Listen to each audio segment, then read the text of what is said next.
This lecture deals with the Infinite Dial report for 2014, and the data in this particular file was collected 1 year after the 2013 data was collected. 2,023 people were actually surveyed. They used random digit dialing just like they did previously, and they used smartphones and landlines in order to collect the particular data. We're going to go to page 5 and look real closely at the number of folks who are now monthly online radio audience members, and that's almost 47% of the population. Remember, when you have a random sample, you can generalize it to the total population, and you can trust it rather well when you do that. So radio is continuing to climb, and we're going to go to page 7, and wow, that number is impressive, isn't it? You have online radio reaching 94 million people a week now, and then you have over-the-air radio reaching a large portion of the population in a week. And so this is significant for anybody selling a product. You want to get your message out in every platform to reach the maximum number of people that you can reach. Now to page 10. Online radio listening in the car via the cell phone. That's a steady increase up to 26% from 21% in 2013. So that cell phone, that device, man, amazing how much power it has. When you think of, do I have an analog? Do I have an iPhone? What kind of operating system phone do I have? Even I think there's a Windows operating system for a phone. The Androids have similar Windows type capabilities. So this is massive to somebody that is trying to reach the consumer. Let's go to page 11.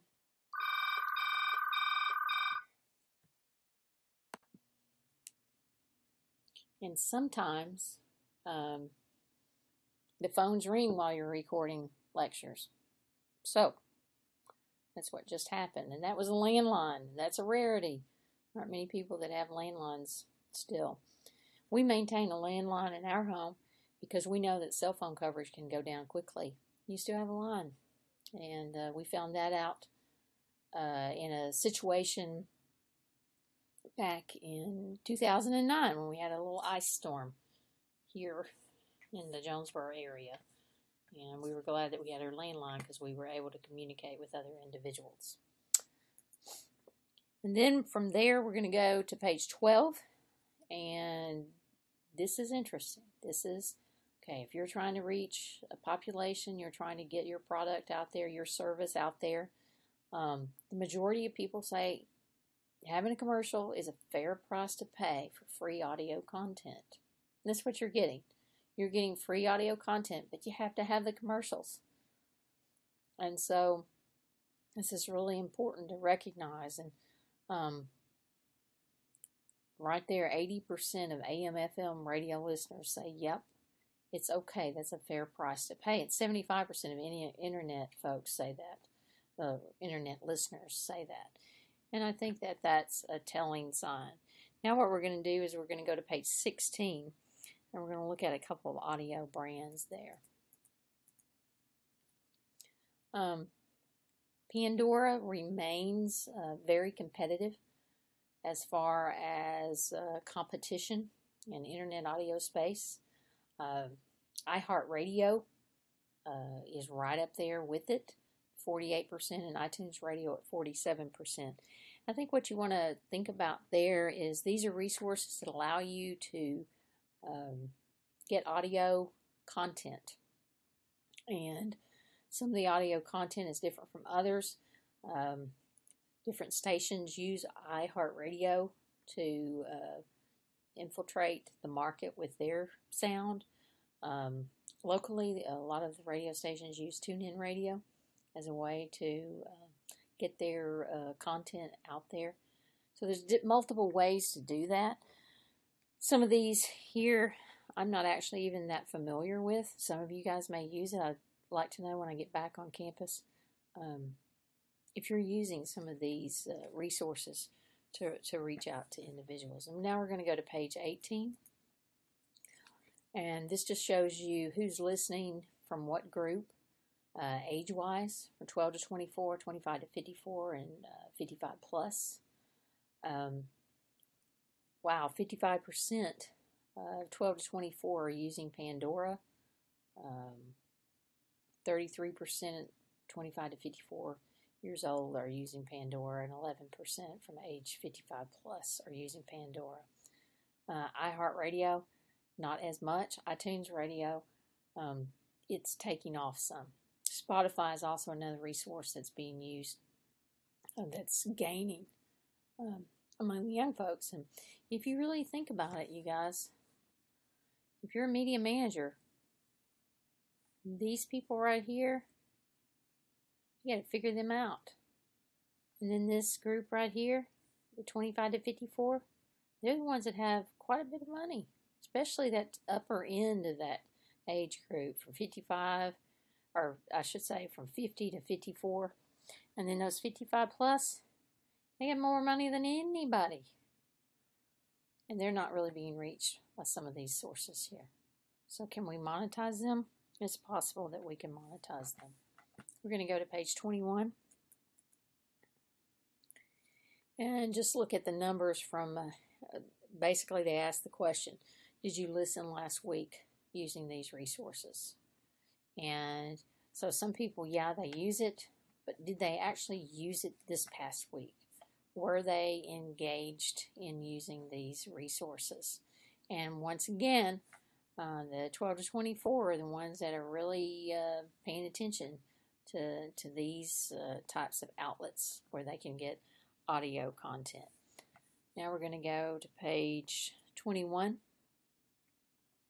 And this is, I think, kind of interesting because this is iHeartRadio users, and they're using that service for a variety of reasons. These iHeartRadio users say, 54% of them say they're using it for local area AM/FM stations. So these stations have contracted with iHeartRadio. They are supplying a streaming service through iHeartRadio to get local AM and FM stations. Whereas others, 39% of people, are looking at AM/FM stations outside the local area. Okay, let's think about the local aspect of this. Who are those 39% that are doing that? Are those individuals that are going back to their old radio stations in their hometowns, in their previous work locations?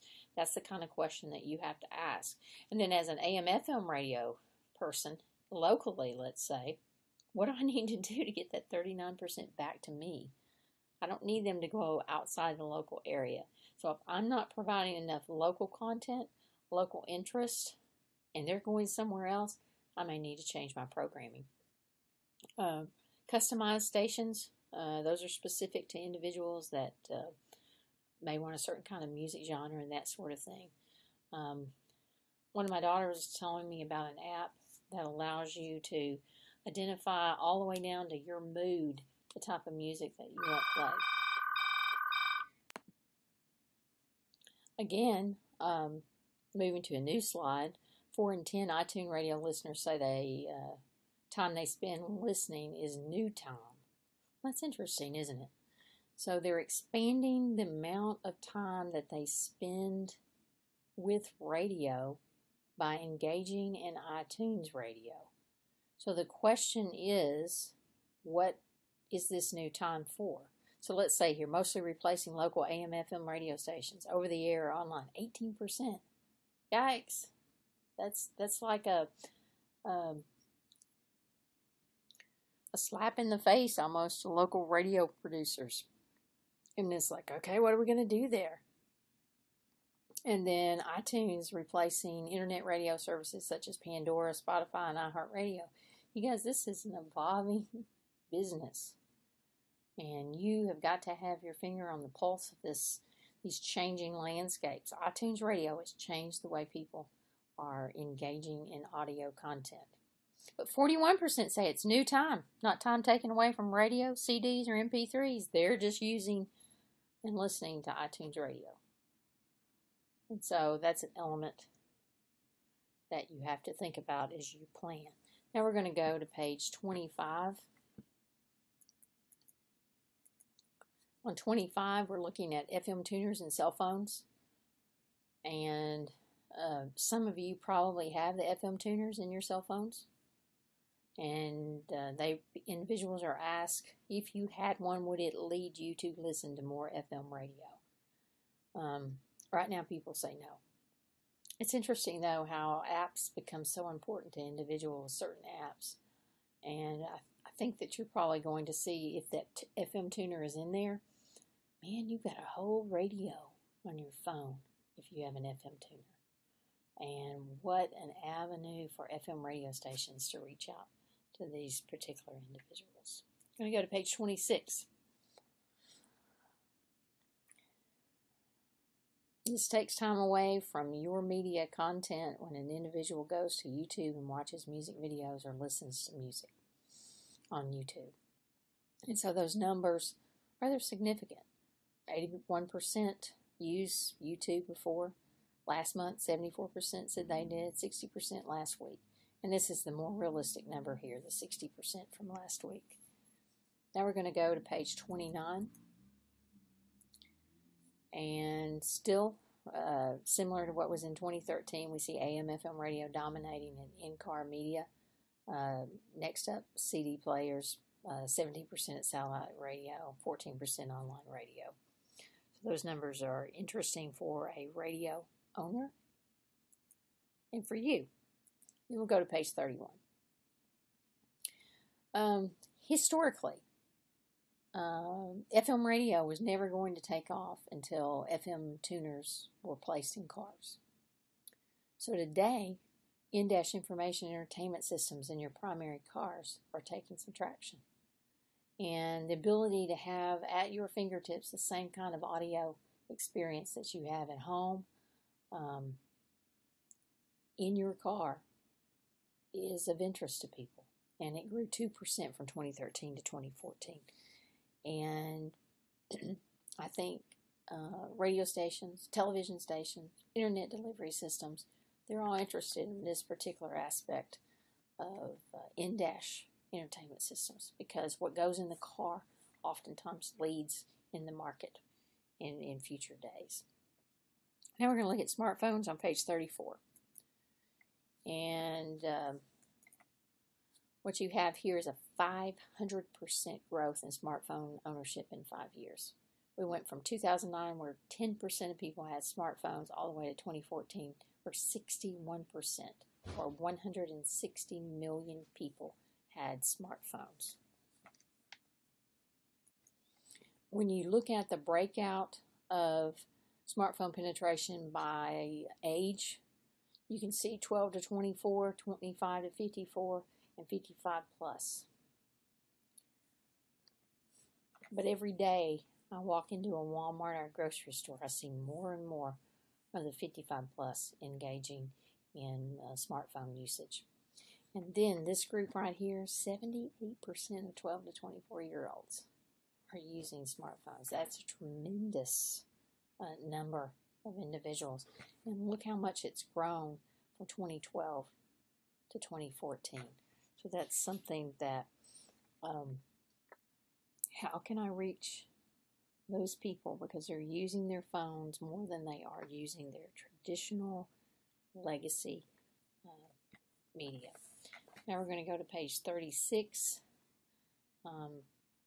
Pandora is still the most downloaded audio app out there. iHeartRadio is next. And then you can see the rest. AM and FM station apps themselves is a very low percentage. There's a battle here for people's time when it comes to dealing with audio streaming. And radio stations have to be conscious of that particular battle. Now we're going to go to page 39. And on page 39, we have an interesting number here, 51% on a TV that's connected to the internet. Okay, so let's think about that. You're connected to the internet. Are you connected to the internet through a phone service or a Suddenlink service or a dish service? How are you connected to the internet? Well, it doesn't make any difference. 51% are connecting their TV to the internet. I'd be curious to know how many of you guys have that connection already. Then we're going to go to page 41. And remember in the previous lecture, I mentioned that audio podcasting was starting to increase, and it dipped a little in 2013, but it went back up by 3% in 2014. That's about content, you guys, the kind of content that can be found in podcasts and what we would call vodcast. Then we'll go to page 44. Here's a shift in how people are actually engaging in podcasts. In 2013, mostly smartphone, tablet, portable audio users was 34%. The others used the computer, 64%. But that number has shifted significantly where smartphone users, 51%, are saying that they use their smartphone as a listening device now as opposed to the computer. Well, think about the mobility of that in listening to a podcast and what that means to you if you're creating content for podcasting related to products and things like that. That may be very valuable to you that smartphone has the capability and is reaching, that your podcast is reaching them through their phone while they're shopping and things like that. Now we're going to go to page 46 and look once again at the social networking sites. 2/3 of Americans now have a profile. 67%, a climb from 62 to 67%, 5% increase in people who now have a profile. And in the first lecture, I talked about the importance of your profile, how you must maintain that profile, that you must watch, you must make sure that you're diligent in maintaining a clean, professional profile.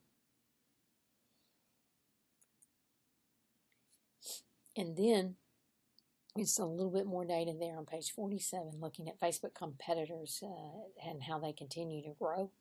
LinkedIn, once again, I'm asking you again, you need to have a LinkedIn profile and you need to link with me so that we can work on improving your profile so that you have a professional brand out there when you go out there to get your job. So we're basically done with Infinite Dial Report from 2014.